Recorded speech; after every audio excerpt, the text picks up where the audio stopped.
Hello, everyone, and welcome to the 2023 Annual General Meeting from wherever you're joining us. I'm Mark Whittaker, Chair of IWFM. For the second year running, we've had a change of plan for the AGM due to the industrial action on the rail network. Thankfully, the last couple of years has taught us how to host such things hybrid. So thanks to all those whose fast footwork meant that we could continue. A special thank you to those who've travelled to IWFM's offices to make that happen, in particular to those attending members. I'd also like to record our warm appreciation to the team at CBRE, our Nearly hosts, for their help and support for what I know would have been an excellent experience. Now, before we get into today's businesses, there are some important notices. For the record, those physically present have been taken through the fire and evacuation processes at Thremel Park. Also, can I ask, please don't tweet or any equivalent thereof during the AGM. We are recording the meeting and photographs are being taken. I can also confirm that the meeting is quorate, and thank you for the board members attending in person, namely Luke Folwell and Martin Bell. Formal apologies have been received from Andrew Holbert, from Marilyn Standley, and also from Stephen Cook. For everyone else joining online, please do bear with us in both spaces if we appear a little static at any point. Joining me to host today is Linda House-Manis, CEO. Head of Finance, Kate Patterson, is also present. Kate is relatively new in post, so while she won't be reporting on last year's numbers, she is here to answer any questions that arise when we reach that particular section of the meeting. Today's agenda will follow the usual structure. We want to update you on a full and busy year as concisely as possible so that we've got plenty of time for questions. Please remember that this is your opportunity as members to engage with the governance of the Institute. Thank you to all those who sent questions in advance. We'll try to address as many of your points as we go through, and we'll also summarise the Q&A in the members area of our website afterwards. But please do ask questions. If you have joined us virtually, please use the question function, and we will give priority to questions from members. And we'll try to get to as many as possible. I'm looking forward to an engaging session. So 2 years ago, it was my honour to become chair of IWFM. Back in 2021, I identified continuity as one of my 5 priorities. As you may be aware, I've recently been appointed by the board to continue in the role for a further year. I'm very grateful for the board's trust and support in that decision. The wider point, however, is that in today's rapidly changing times, it matters as much for organisations to ensure continuity, retain knowledge and expertise, do future planning, and to invest in those things as it is to innovate and to embrace change. It's this principle, the balance between continuity and change, between stability and chance, that explains some of the decisions that were taken in 2022, which set the tone and direction of our present 3-year strategy. Today's about 2022. I'd like to get across 3 things that characterise the year and provide a context for today's session. First, a focus on our core offering. Having made a modest recovery last year, the key was to consolidate and focus on our core offering. In practice, this means concentrating on existing products and services, what IWFM does well that members and customers want. How do we do more? It was about understanding and responding sensibly to the operating context, the need to act responsibly, and to lay the foundations for growth. Second, member engagement and member value. If 2021 was working through a structured plan to embed the member contribution in our governance, strategy and culture in shaping the Institute together, then 2022 was about implementing that plan. Shaping the profession meant listening to members, understanding who they are, what they really want, and need from a professional body at different stages of their career, working with them to become part of that solution. Wide-ranging consultation helps us to understand members' pain points and to shape a revised proposition that resonates with today's professionals and appeals to those of tomorrow. You'll have seen the fruits of that work emerging this year in new products and approaches. Third, investing for growth. Like all businesses, we must strengthen our resilience and invest for the future. Like all businesses operating today, we are faced with the rising costs of doing business. Like all responsible businesses, we are acutely sensitive to our members' pockets and have worked hard to avoid passing on all but unavoidable costs and to make sure we offer good value and worth for the best investment in us. We're building for growth based on an approach that's focused front and centre on stability and growing revenue, an approach that's evidence-based, that understands the market, that balances risk and reward, an approach that understands the operating context and the role of a professional body within it.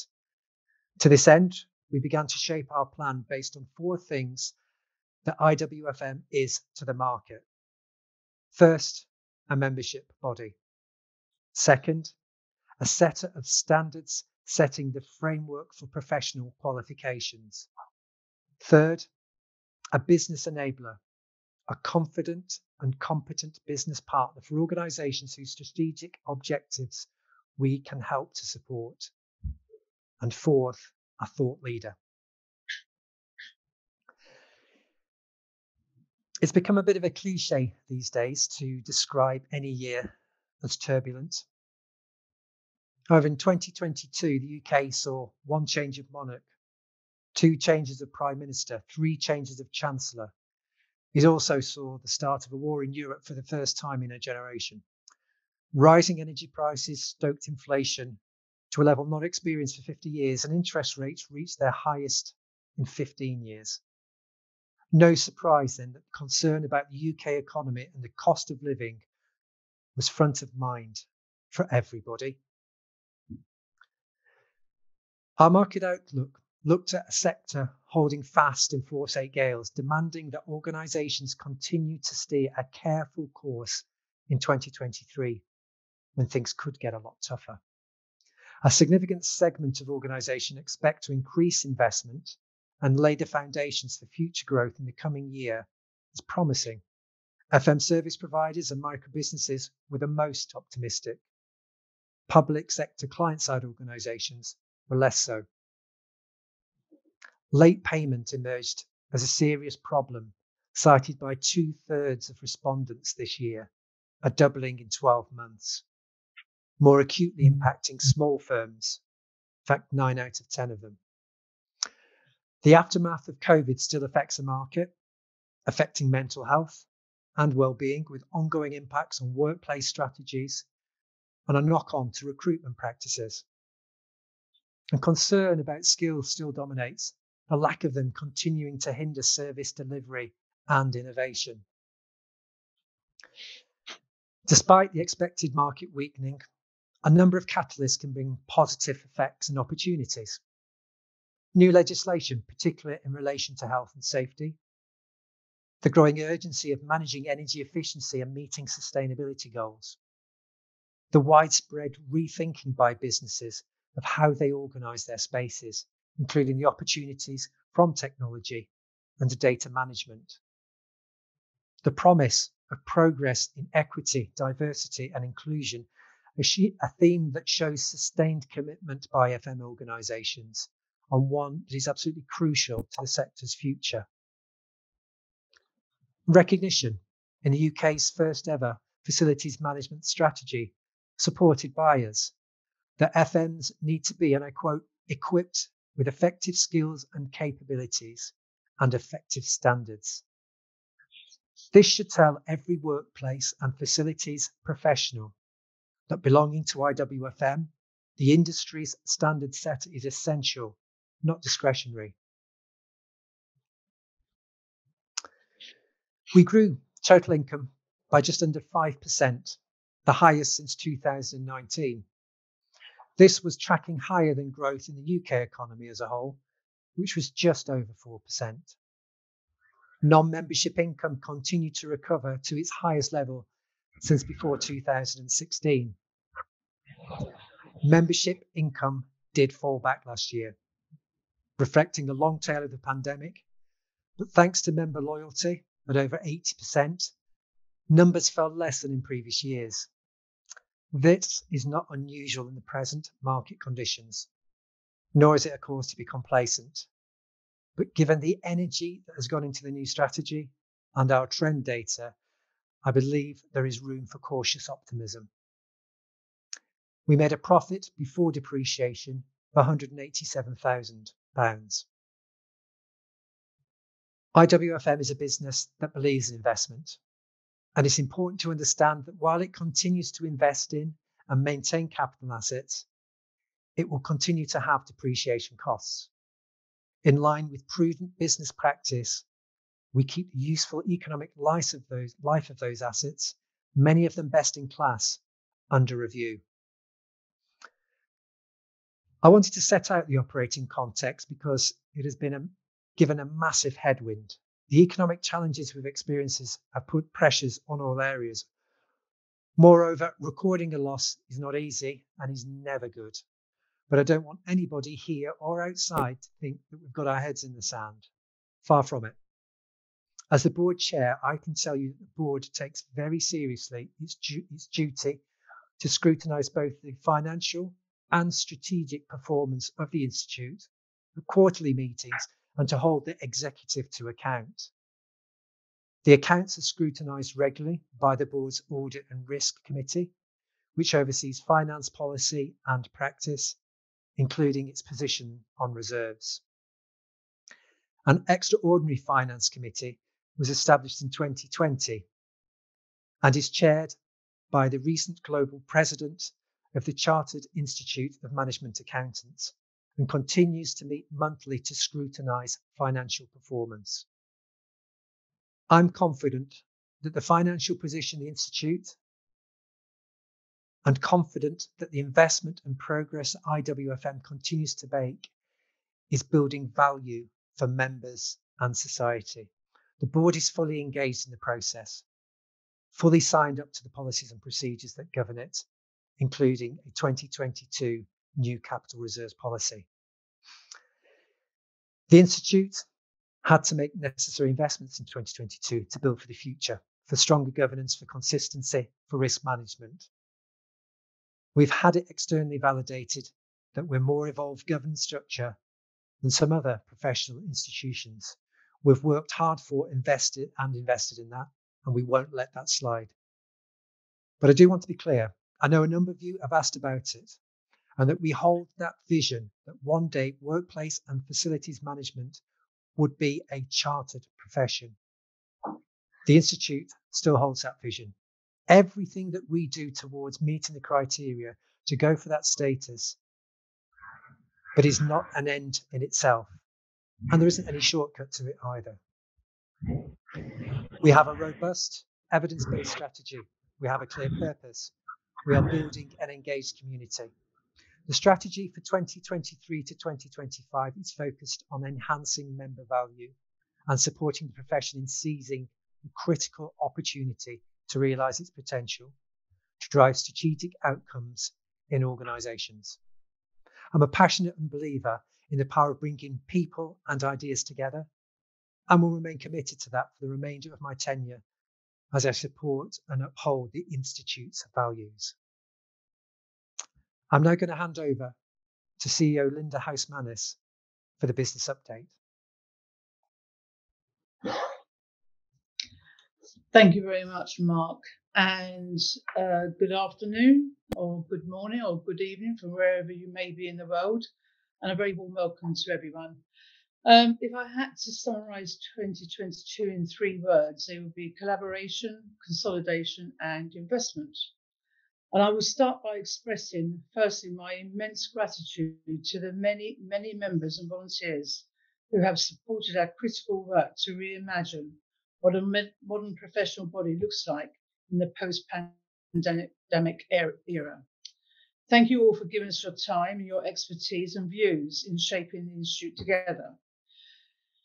As you just heard from Mark, our chair, 2022 saw collaboration, consolidation and investment in operations, infrastructure and new propositions to gear up the Institute to deliver into the next strategic phase.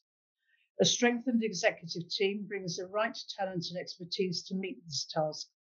A strategic investment in this team was a specific recommendation from the review of the Institute by independent external consultants, which began in 2021 in response to the community's review report of that very year. In February, we appointed IWFM's first Director of Membership and Partnerships, a role created to keep our members continuously in mind. This is complemented by the creation of a Director of Communications and Insight position, and recently a Director of Strategic Engagement, helping the Institute fulfil its potential as a strategic partner to organisations. The executive team now stands stronger than ever before. Mark has spoken about the numbers. Whilst there is no celebration to be made from a profit, if after depreciation that turns to a loss overall, I can tell you that there is nothing but commitment from IWFM to reverse the recent financial trend. The team is laser focused on the value we can and we will create for our members. You can see this being realised as we shape our core offering and specifically in the work to develop a member value proposition, the fruits of which you are seeing today.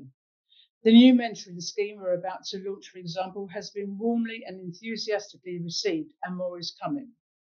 But we know the economic headwinds are not about to drop. This institute understands its operating context. It understands what it is to the market, and it believes strongly that it has a public interest remit and has a mission in its critical role to the economy. We are acting and organising differently to embed a greater commercial culture throughout the whole of the organisation.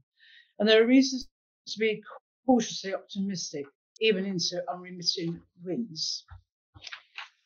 More than 8 in 10 of our most critical membership group is invested in us. More organisations are investing in us as a development partner of choice.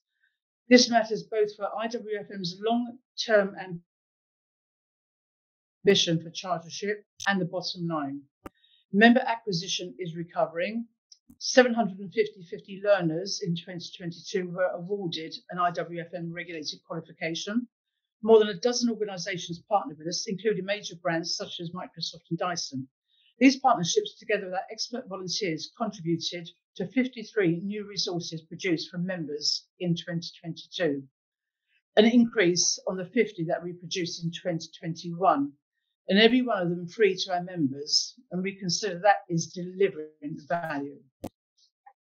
Our annual review, copy I have to hand, shows just how active last year was. So please do read it, as it gives a flavour of what kept us busy in the first full year of a reopened economy. But, as Mark has already alluded to, it was an economy which was hit by a war in Europe, rising inflation, impact on energy, supply chain disruption, political unrest, and a cost of living crisis. And there is no business that has not escaped the effects of such uncertainty and turbulence. I now talk about equity, diversity and inclusion. This is a subject which is very, very close to my heart. We continue to advance equity, diversity and inclusion in the sector as our EDI focus group helped to spotlight a range of matters throughout the year. We published the findings from a survey of the Institute's governance and leadership structure. This was a benchmarking exercise to help us to understand where the barriers are in our own organisation so that we can work towards removing them. The results showed that we can do better with regards to diversity, and I'm fully committed to ensuring that we do. By putting transparent benchmarks in place, we can show we are walking the talk and that genuine accountability is in place.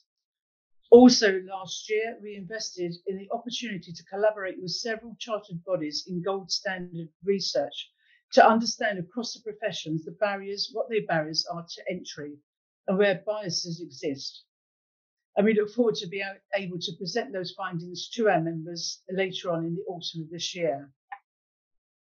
I will now give an update on all the activities that we undertook last year. As I say, I do urge you to read the annual review, and these respond to our previous strategic aims. So aim number 1 was to be the recognised, trusted voice of a distinct profession. Now, we've had a number of questions, and they're brilliant that you've been able to ask questions before this AGM. And a lot of people quite rightly are asking about our chartership, that journey that we're on. So in response to you about us becoming a chartered body, strategic aims 1 and 2 are the ones that I would like you to really hold in mind, because one of the key tests for any such organisation is that the profession itself must demonstrably be in the public interest. We began the year raising our voice as our most successful campaign about attitudes to the office gained widespread media coverage. In April, we ran a hackathon at the workplace event, and in May, we ran panel sessions at the facility show on FM's role in the time of economic warfare and turbulent times, FM's best upskilling opportunity. In June at our conference, Yawandi Akinola hosted a future-focused take on work, technology and innovation and well-being to help our members be agents of change, which is much needed in businesses today. IWFM nominees scooped 12 wins at the Global FM Awards of Excellence. Sustainability and technology-driven customer experience solutions inspired by the pandemic experience dominated. All of them having been celebrated at the IWFM Impact Awards the previous year. At the 2022 Impact Awards, technological innovations dominated as 17 winners and 3 highly commended entries out of 71 finalists were celebrated. The event also captured the EDI agenda's rise in prominence in the industry, with 4 of the winners demonstrating splendid examples of progress. Attendees were encouraged to dress to impress rather than adhere to the traditional usual black tie dress code, and they did. Last autumn, the digital transformation of Facilitate, our award-winning magazine, was rewarded when its website was highly commended at the MEMCOM Awards. Aim 2, the first choice destination for workplace and facilities management research, information and debates. Last year, the team was prolific, covering the broad themes of sustainability, building safety, the future of work, data and technology, and health and well-being, all supported by experts from our special interest groups and partners from leading brands. We created 53 new resources for our members.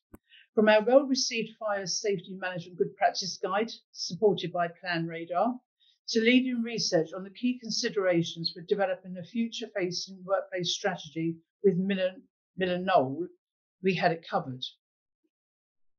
For the 6th year running, we gave evidence to the Low Pay Commission on living and minimum wage rates, supported by the chair of our London region.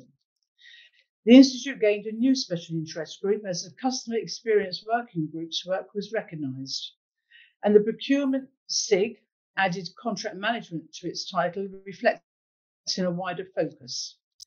We supported a peer-led project to develop a standardised approach to calculating carbon emissions for the sector, the first stage of a wider vision where FM will position itself as a key enabler in delivering zero carbon solutions in the built environment. So those wondering how the Institute is preparing itself for chartership, those 2 aims that I've just talked about are absolutely central to us demonstrating that we are here and operate for the public interest. I will now go on and talk about aim 3, which was to foster a vibrant, accessible, engaged community for peer-to-peer learning, sharing best practice and networking. So in 2022, the community review gave way to the strategic review with members playing a key role. 5 work streams comprising members, staff, and external experts examined the member value proposition, vision and business strategy, governance, building a highly engaged community culture, and enhancing relationships between the executive, the board, and volunteers. As part of a reinforced culture, revised terms of reference were developed for Members' Council, regions, networks, and SIGs, along with the creation of a values and behaviours code. As the annual review attests, the communities are energised and active, contributing across the strategic aims. On the events front, Women in FM returned to a face-to-face event, and in a nod to the year's International Women's Day theme, speakers from diverse backgrounds shared their experiences to help delegates break the bias as they encourage women to raise the bar, progress within the sector, and be confident in their value and worth. In May, for World FM Day, Leading a Sustainable Future, our international SIG published articles on this key subject throughout that week.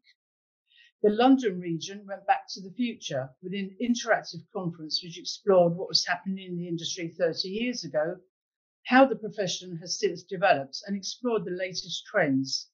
In a truly collaborative style, the conference included presentations by 5 of our SIGs, the Living Wage Foundation, and a keynote from Microsoft on cybersecurity. Aim 4, to be the first choice development partner for individuals and organisations.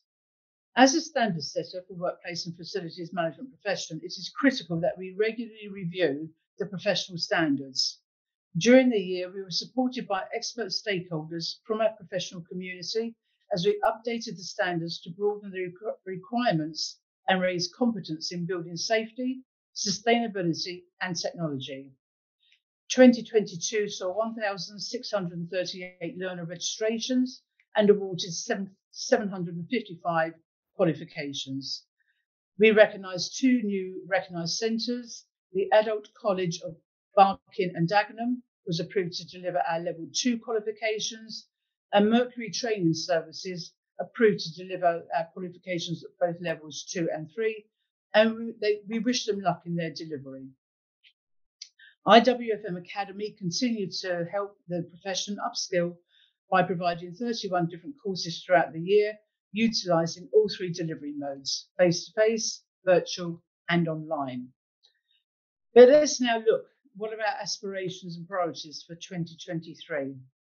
So in a year characterised by collaboration, consolidation, and investment, the new 3-year strategy reshaped is focused on growth, developing the profession, demonstrating its impact, enhancing its recognition, and building an engaged, active, and an aligned community. It has 5 objectives. 1, to develop the profession, providing the framework to define and optimise professional competencies, progression routes, and value, and being the strategic partner to organisations so as to enable FM's recognition for its ability to transform organisations. 2, build a community engaged, active, and aligned, an inclusive volunteer community which is aligned with IWFM's strategy with support to make an impact. 3, demonstrate the impact of the profession by providing insight on its critical role in optimising business performance, as well as developing content to support members. 4, enhance recognition to the profession by creating the conditions for it to thrive and grow and making the public interest case to support our chartership ambitions. 5, build capability to enable growth, an inspiring culture that attracts the brightest talent and enables purposeful and impactful work to prosper, developing an effective and ethical organisation to grow profitable income, create surplus, cash and reserves. So growth remains our North Star and we will pursue it with zeal. Our purpose lies in the positive impact we can create for our members and stakeholders, the agents of change, driving progress both in their organisation and the communities they serve. As we navigate the road ahead, we hold that our success is not measured in a single fiscal year alone. It is a marathon towards excellence, driven by the passion of our team, our volunteers, and the trust of our members. And I thank you all for your unwavering support. Now, I'm going to go on to the finance update. This has previously been presented by either our director or head of finance, and we are delighted to have a new head of finance in position. However, it would be unjust and probably unkind to ask Kate to present finance for a year when Kate was not in post. But we're delighted to have Kate here with us today, who will be on hand to answer any questions regarding the finances. So this year's finance update is going to be presented to me by me. I will share with you the financial performance of the Institute for the year ended 31st December 2022, to making sure it's up on the screen. Thank you. So the Institute's income grew by 179,000. That was a 5% increase, largely due to the following. Firstly, the Impact Awards generated more than double the amount of sponsorship than in the previous year. Strong performance in our magazine facilitates as income improved due to better advertising and recruitment revenue. And income was up from the North Ball and the London Summit events, because neither of those had taken place in 2021. It was encouraging that we ended the year with 81% retention for professional members, the second consecutive year that figure has exceeded targets. This is important because membership income is our largest revenue stream. However, we have work to do, which is why we have made member acquisition and member retention a cornerstone to our new strategy. Operating costs increase. The uplift reflects the investment in changing the organisational infrastructure and increased supplier costs. The 5% growth in income, together with the 8% increase in operating costs, meant that the Institute ended the year with an operating surplus of 187,000, however, 113,000 loss after depreciation. During the year, the directors changed the period over which our CRM system is amortised from 8 years on a straight line basis to 10 years on a straight line basis to better reflect the Institute's consumption of our CRM system over its useful life. In summary, the financial results reflect a year of investment to ensure the Institute is best placed to confidently deliver on its 3-year strategy. So looking ahead to 2023, the latest full-year forecast shows a swing into profit. There is steady income to date and a positive order book for the rest of the year. Costs continue to be carefully controlled despite the headwinds of rising inflationary pressure. At the last AGM, it was demonstrated how we intended to recover the net assets position. We are on target with this plan, and investment continues in assets to secure future income using best-in-class platforms. The Institute intends to return to a positive reserves position within the life of our current strategy. So that is the end of my business update. I thank you all for listening. Well, I now hand back to Mark, who's probably going to take us to questions. Thank you, Mark. Yes, thank you, Linda. So yeah, it's part of the agenda now where we want to answer any questions that you may have. So I'd like to open the floor up really for those that have got questions both within the environment there and also on our virtual participants. Given that I'm currently remote, what I'm going to do is I'm going to hand over to Jenny, who's going to summarise the questions that we've had in advance, and also she'll be able to pose any of the questions that we've got online. We'd like to get it through as many as possible, and of course, like I've mentioned before, we will prioritise those questions from our members. So, Jenny, if it's okay with you, I'll pass you over to kind of summarise the questions that may have been posed. Thank you, Chair, and I hope everybody can hear me. I'm not appearing on your screens. I'm just appearing as a somewhat disembodied voice, but I hope that doesn't diminish the effect. Just to echo the Chair and the CEO's comments on questions, it was really useful for us to receive a number of questions in advance this time. I think not only to understand what was on the minds of you, our members, but also to make sure that we addressed as many of the points we possibly could as we went through the updates today. Just while people might be gathering their thoughts to put questions to us, Chair, we've had a number of questions from members on IWFM strategy, and I hope we've answered those points going through today. We had several questions, as the CEO alluded to, about the Institute's ambitions to become a chartered body. And again, I hope that we dealt with some of those questions as we've gone through. We also had a number of specific questions on subjects ranging from our membership fees. I know that the CEO talked about value and the enhancement of the membership proposition, which has been massively in development this year. We had questions on equity, diversity and inclusion, quite specifically. We had questions about our auditor. We had questions about the general data protection regulations, that's GDPR, and we also had a couple of other questions on governance matters. We dealt with all of those questions in our usual summary document where we answer your questions really specifically on some of those very specific points. And we'll make sure that we post that to the member section of the website as soon as possible after today's meeting. Now, while I've been giving that update, I can see that a question has come in. I haven't got the asker's name, unfortunately, but there is a question actually. I wonder whether or not I could put this possibly to the chair, but I think the CEO might want to come in on this, which is, this is in relation to chartership, and the question is, will other approved bodies such as BCIS, RICS, BISRIA support IWFM with their aims to become chartered? I don't know whether either of you would like to comment on that, or whether it's possible to preempt what other bodies might do. I'm more than happy to make a start, and I'm sure Linda will want to come in on it as well.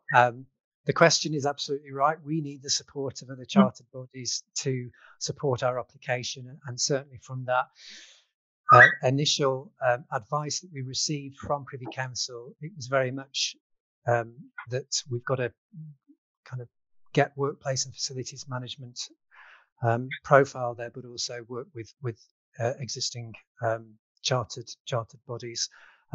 That work has begun, and that work continues. Linda and myself are involved in a quarterly breakfast event with other professional institutes, including several of those that were mentioned, that is hosted at RICS on a quarterly basis and began this year. We've also had separate conversations with other chartered institute bodies. So that work is continuing to grow our relationship with those chartered bodies. I've probably taken all of Linda's thunder on that one. I apologise in advance, but Linda, I'll pass it over to you if you want to add further comment to that. No, thank you, Mark. Yeah, I mean, Mark's said about the collaboration, but throughout the Institute, we collaborate with a lot of other chartered bodies on lots of different fields, particularly on EDI, particularly on the future of work, etc. We have a good relationship. I've already referred to the EDI research that we contributed to on EDI and the barriers to professions, etc. I think there's 12 institutes involved in that.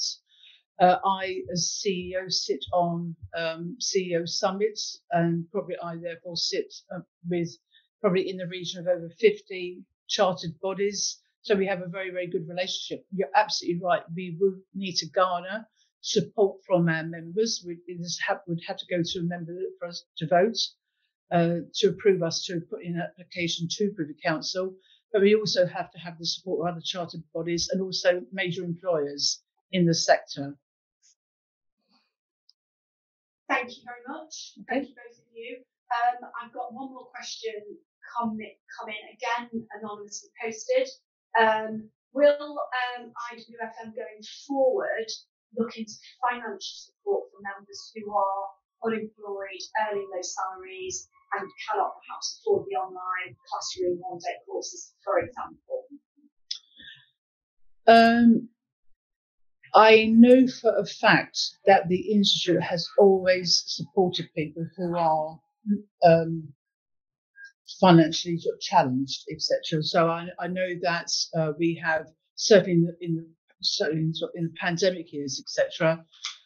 We have opportunities for reduced membership fees, unemployment concessionary rates, monthly payments. So people undertaking particularly things like IWFM Director of Regulated Qualification, which if you've paid for that up front could be sort of quite costly, where we have opportunities to spread those payments. But I'm always proud with the response that we have as an institute. If somebody is wanting to retain their membership, looking to undertake professional development, this is who we are, this is our core. And we would never, ever sort of turn our back on anybody who, if in this tough time, needs help. Absolutely. No, but thank you for that question. Thank you. Thank you both very much. Well, no questions coming forward at the moment.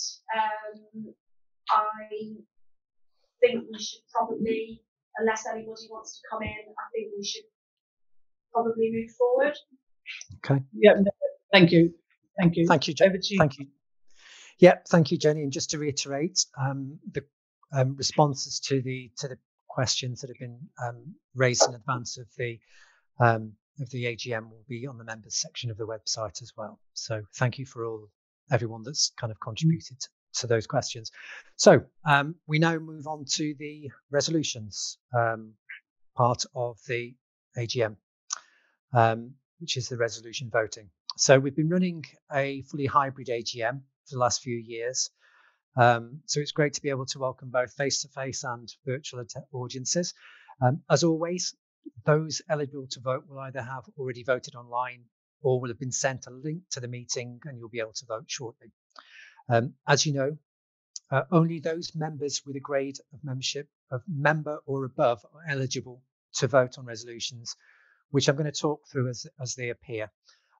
We have 3 ordinary resolutions to vote from today, and we've got 1 special resolution, and one everyone has voted.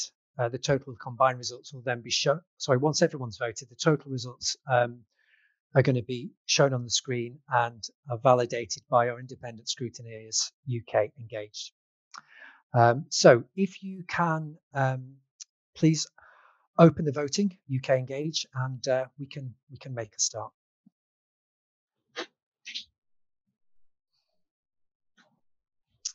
So, ordinary resolution 1 is to approve the minutes of the 2022 IWFM annual general meeting.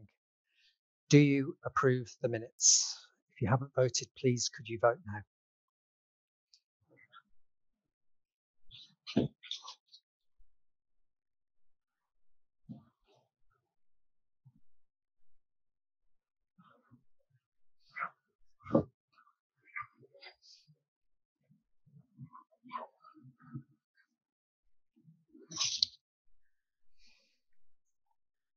These are usually extremely long, 10 seconds.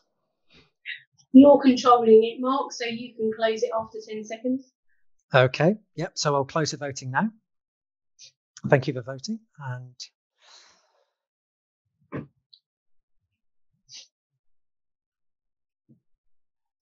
just waiting to be able to see the results, which are not on the screen in front of me. Oh, here we go. Sorry. So do we approve the minutes? For 99% and against 1%. So that resolution has been passed. Can we move then on to ordinary resolution 2, please?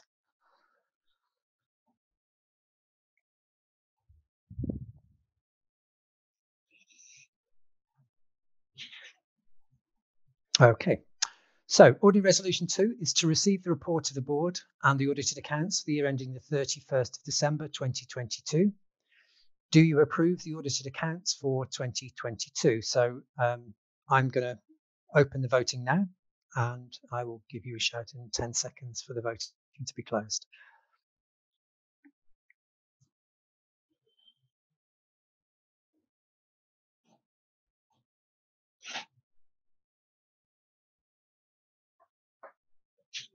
Okay, if we can close the voting and confirm the results, please.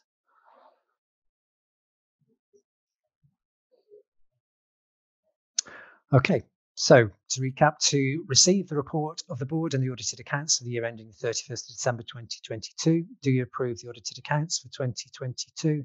For is 99% and against is 1%. So again, ordinary resolution 2 is formally passed.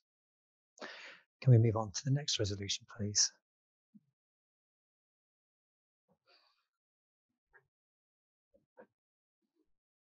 Okay, ordinary resolution 3, to reappoint Moore Kingston Smith LLP as auditors to the Institute and to authorise the board to determine their remuneration. Do you approve of the reappointment of the auditors for the next financial year? So we can open the voting now, please. And again, I will close it in 10 seconds.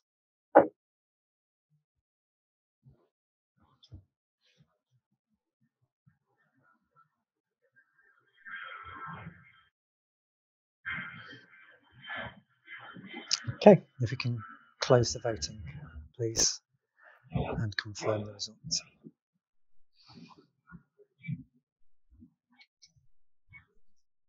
Okay, so to reappoint Moore Kingston Smith LLP as auditors to the Institute and to authorise the board to determine their remuneration. Do you approve of the reappointment of the auditors for the next financial year? For is 97% and against is 3%. So ordinary resolution 3 is formally passed. And on to the next resolution, please.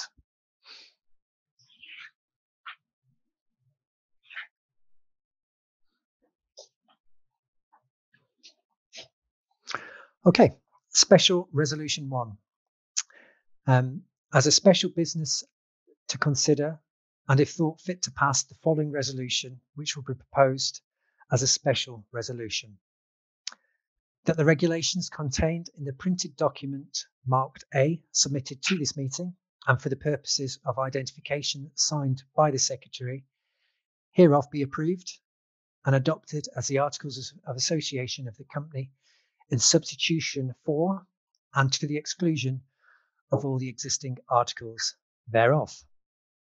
So again, if I can open the voting, and I will close it in 10 seconds.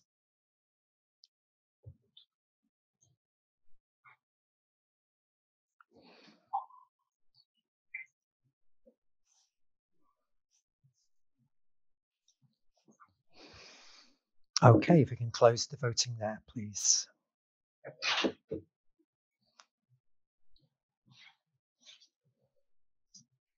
And for special resolution 1, I'll refrain this time from reading it all out, but I can confirm that the results for special resolution 1 is 98% and against was 2%. So special resolution 1 can be confirmed as being passed formally.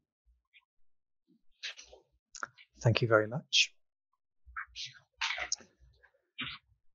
So I'd just like to thank UK Engage for supporting us, and just as importantly, thank you for all the members that have been engaged in the process and voting on the 4 different resolutions that we had at this year's AGM. So thank you very much for your engagement on that. Okay, I'm going to move on now to the board appointments. One of the great things about our institute is that our membership have the opportunity to vote for 7 non-exec director positions on the board, each of which has a 3-year term and which have an option, if deemed by the membership, to extend those terms by a further 3 years. Now, these independent appointments ensure transparency and probity in our governance, and ultimately it gives our members the chance to ensure that our board maintains the diversity and capability that our profession demands. And it was encouraging to see the level of engagement from high caliber members that we've had this year. So, drum roll. Now for the big reveal. So our elected board members are Jake Drummond. So Jake, CIWFM, Moses Ayula, FIWFM, have been elected to IWFM's board for 3-year terms. And Andrew Hulbert, FIWFM, has been re-elected to serve for further 3 years. So congratulations to all three of those people. Between them, they bring a wealth of talent and experience to our governance. Having received the Institute Strategic Learner Award in 2017, Jake is a senior civil servant in the government property function and has vast experience in the facilities profession, underpinned by an MBA in facilities management. With almost 2 decades professional experience, Moses is an IWFM assessor, I should say, a trust management executive at Lewisham and Greenwich NHS Trusts, and an Essentia executive member at St Guy's and St Thomas's NHS Foundation Trust. As some of you probably remember, Moses was also the account manager of the year, the 2021 IWFM Impact Awards. Andrew Hulbert is well known to the Institute, having served 1 term as a non-exec director already.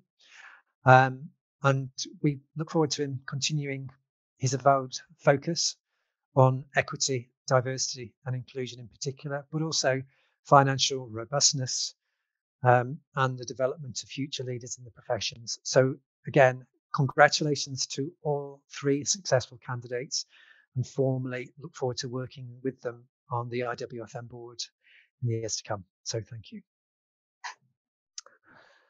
So that was welcoming new members to the board. I also want to pay tribute to 2 members of the board who worked very closely with over the several years, and just want to recognise that formally at the AGM, and to pass on my personal thanks for the contribution and commitment that they've given within that time. Sue Hills has served on the board for 6 years. Like Martin, who we'll talk about in a second, Sue has given sterling service to the Institute. The board has benefited enormously from her expertise and her experience, and we're extremely grateful to Sue. Martin has served also on the board for 6 years. Martin, as some of you will be aware, served as chair for 2 of those years during the pandemic, and undoubtedly 2 of the most challenging years the Institute has ever experienced. Martin has been a great personal support to myself in my chair role and becoming chair, and extremely grateful to them, to both Martin and to Sue, for the contribution that they've made in their time to within the board. So just formally want to recognise and to say thank you to both Sue Hills and Martin Bell. Thank you both. Now I just want to move on to, yes, I think there's some claps in the room because Martin's clearly there. Excellent. You're very welcome, Martin. Good to hear your voice. Okay, so I'm going to move on to the Fellowship Awards, which is where we acknowledge our members who have reached prestigious status of Fellow.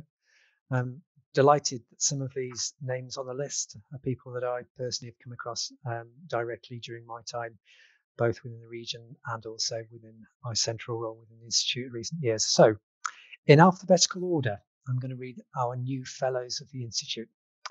Congratulations to them. And they are Craig Adams, Wesley Alvey, Anthony Downs, Jason Donaghy, MBE, Sean Gibbons, Debbie Jones, Vijay Shankar Kavaseri, Emma Marvel, Adrian Owen, Trevor B. Payne, Malcolm Robinson, Anthony Sturgis, Anthony Taylor, and last but not least, Gary Westfallen. So congratulations to you all, and I look forward to a time when I can actually congratulate you on reaching the fellowship status in person. But well done, all of you. And if we had a round of applause for our departing board members, can we also have a round of applause for our fellowship? Very loud, almost like sounds like stamping of feet on the ground as well. So thank you for that. So I'd like to give some personal thanks now, if I may. So firstly, I'd like to thank the team at IWFM for hosting the AGM, to the team supporting here today and remotely, for enabling our hybrid operation at relatively short notice, to be fair. We had to make quite a rapid decision as to a change of plan to move to a hybrid. So I'd like to thank everyone at IWFM that's worked behind the scenes also in the run up to AGM. There's a lot of work that goes into it.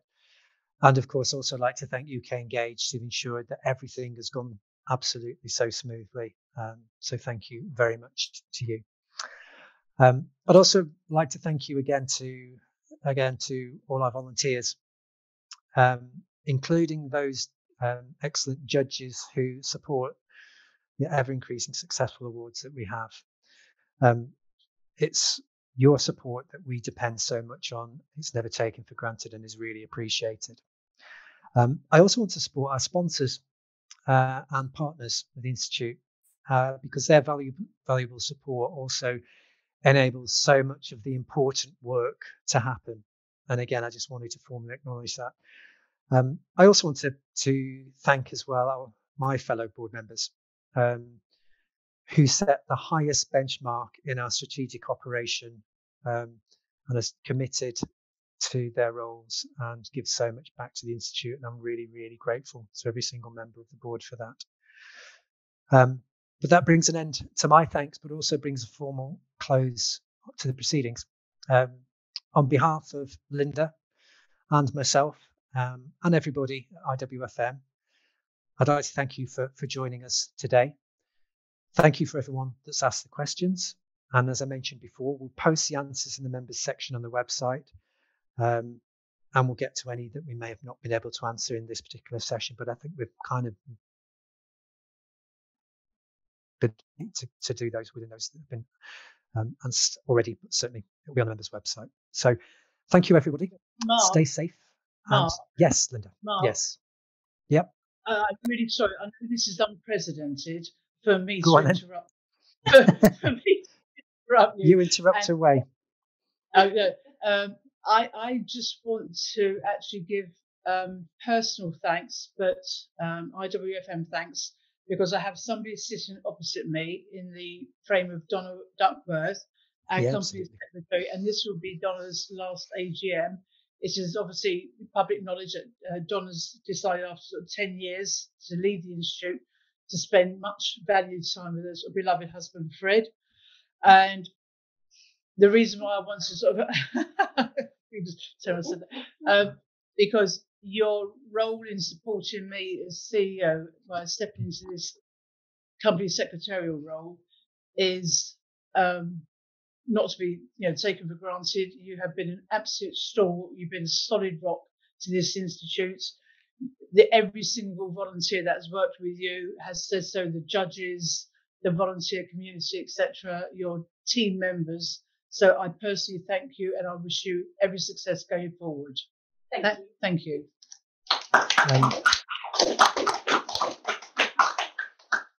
Absolutely, thank you, Linda. And if I can just quickly just add my own thanks to that as well.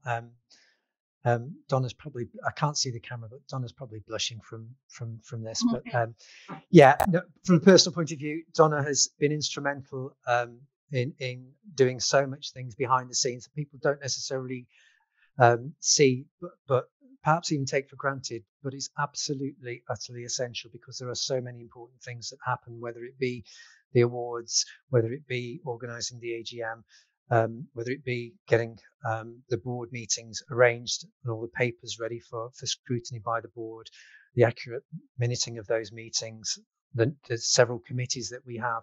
There's a lot that Donna gets involved in and has been absolutely instrumental in helping the Institute with. So I also, want to add my own thanks.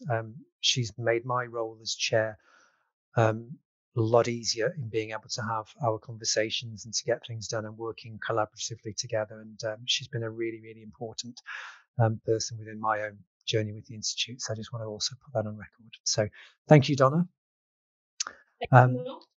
You're very welcome. And I'm now going to bring the AGM to a formal close and to thank everyone for your time this afternoon, and hope you have a good remainder of your day, and please stay safe. Thank you very much.